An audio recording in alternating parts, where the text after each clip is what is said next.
की दुनिया में जैसा सामाजिक ढांचा है, जिस तरह से जीवन के कई पहलू व्यवस्थित हैं, उसकी वजह से महिलाओं को पुरुषों से कहीं ज्यादा सेहत का ध्यान रखना पड़ता है। सिर्फ इसीलिए कि प्रकृति ने महिलाओं को बच्चे पैदा करने के लिए एक बहुत ही विस्तृत सिस्टम दिया है। हम सभी किसी महिला के गर्भ से ही पैदा हुए हैं, तो अंदर एक विस्तृत व्यवस्था है। अगर आप अतीत को देखें तो आमतौर पर महिलाएं 15-16 साल की उम्र से अपनी जीवन की प्रजनन प्रणाली का इस्तेमाल शुरू कर देती थीं। वे शायद जीवन भर या कम से कम उनके पूरे प्रजनन जीवन में किसी तरह से अपनी प्रजनन प्रणाली का उपयोग करती थीं। अगर किसी महिला के जीवन में 6, 7 या 8 बच्चे होते थे तो शायद वो पूरा जीवन व्यस्त रहती थी। तो प्रजनन अंगों का एक तरीके से उपयोग होता था। इस वजह से महिलाएं वैसी चीजों का सामना नहीं करती थीं जैसे आज कर रही हैं। एक और कारण यह है कि पुरुष और महिला दोनों ही शारीरिक रूप से बहुत मेहनत करते थे। शारीरिक मेहनत की वजह से पेट के आसपास कभी कोई चर्बी नहीं होती थी। कम उम्र में अगर कोई लड़की पेट पर चर्बी जमा कर लेती है तो वो खुद परेशानी को बुलावा दे रही है। इसके बारे में कोई दो राय नहीं है। ये जीवन के कई वांशिक और दूसरे पहलुओं पर निर्भर करता है कि ये कब होता है, पर पेट पर चर्बी जमा हो जाए तो एक युवा महिला पक्का परेशानी को बुला रही है। समस्याएं होंगी। शायद वो ऑफिस में काम करती हैं, इसीलिए पर्याप्त शारीरिक गतिविधि नहीं होती, पर उससे कोई फर्क नहीं पड़ता क्योंकि उस काम में ज्यादा शारीरिक मेहनत नहीं है। अगर आप किसी खेत में काम करती हैं तो बात अलग है। मुझे लगता है कि आप जिन समस्याओं की बात कर रही हैं वो ज्यादातर शहरी महिलाओं में हो रही हैं, क्योंकि उनकी शारीरिक गतिविधि कम है। भले ही वो सुबह आधा घंटा या 1 घंटा व्यायाम करती हैं, पर बाकी समय वो बस बैठी रहती हैं। तो इस वजह से उस हिस्से में पर्याप्त गतिविधि नहीं होती। ये एक वजह है। दूसरी बात यह है कि प्रजनन प्रक्रिया का उपयोग नहीं किया जाता। ये एक और वजह है। तो अगर आप अपनी प्रजनन प्रक्रिया का उपयोग नहीं कर रही हैं, यानी अगर आप 21 साल की उम्र से पहले बच्चा पैदा नहीं कर रही हैं, तो ये बहुत महत्वपूर्ण है कि आपको हठ योग जरूर करना चाहिए। अगर आप जिम करते हैं या दौड़ते हैं, ये वो करते हैं, दौड़ना फिर भी ठीक है, पर अगर आप सिर्फ जिम में मांसपेशियां बनाकर फिट दिख रहे हैं तो ये अच्छा नहीं है। आपको तीव्र हठ योग करना चाहिए।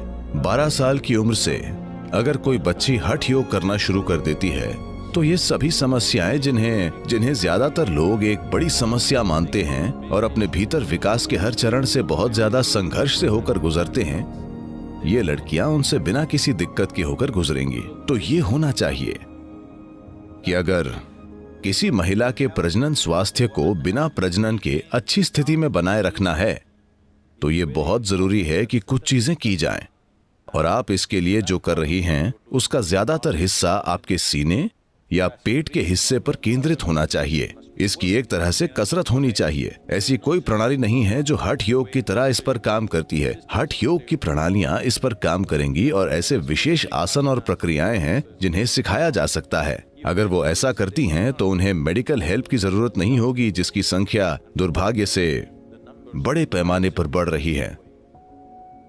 इसका एक दूसरा आयाम यह भी है कि इन दिनों कई शहरी युवा महिलाएं किसी न किसी बात को लेकर बहुत परेशान रहती हैं।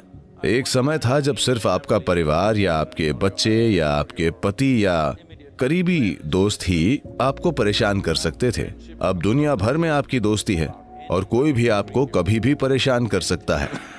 तो बस एक मैसेज ही काफी है और आप अगले 3 दिनों तक उसकी चिंता करते हैं किसी भी वजह से। मैं किसी एक चीज पर दोष नहीं डालना चाहता। ये एक आम बात हो गई है कि सभी तनाव में रहते हैं, तो इसे भी बहुत आसानी से हैंडल किया जा सकता है। The basic body chemistry can be brought to such a level of balance within you if you do the right kind of yoga. अगर आप सही तरह से योग करते हैं तो आपके भीतर मौजूद शरीर के बुनियादी रसायनों को संतुलन में लाया जा सकता है, और आने वाली पीढ़ियों के लिए यही समाधान है। वरना ये चीजें बढ़ जाएंगी, क्योंकि आज मुझे लगता है कि ग्रामीण, आदिवासी, सभी प्रकार की महिलाओं को मिलाकर मेरे ख्याल से बच्चे पैदा करने की औसत उम्र 22 के आसपास हो गई है। पर मुझे विश्वास है कि अगले 25 सालों में ये शायद 35 हो जाएगी, और ये बहुत अच्छी बात है। अगर ये 35 तक पहुंच जाती है और महिलाएं खुद की देखभाल नहीं करती हैं तो युवा महिलाओं में ऐसी समस्याओं की संख्या कई गुना बढ़ जाएगी। अपना ख्याल रखने का मतलब दवाएं लेना या डॉक्टरों के बारे में नहीं है। आपको योग प्रक्रिया शुरू करनी चाहिए ताकि शरीर में एक तरह का संतुलन आए, सिस्टम में रासायनिक संतुलन हो, सिस्टम में हार्मोनल बैलेंस हो, जिससे सभी ग्रंथियों का स्त्राव अच्छे से और संतुलित तरीके से हो। अगर ऐसा हो रहा है तो उन्हें ये गैर जरूरी बीमारियां नहीं होंगी। ठीक है, कुछ प्रतिशत लोगों को हमेशा कोई न कोई शारीरिक बीमारी होगी, जो एक अलग बात है, पर अभी ये प्रतिशत बहुत बड़ा है। हमारा समाज बीमारी के एक अप्राकृतिक स्तर पर पहुंच रहा है, इसे ठीक करना होगा, ये बहुत जरूरी है।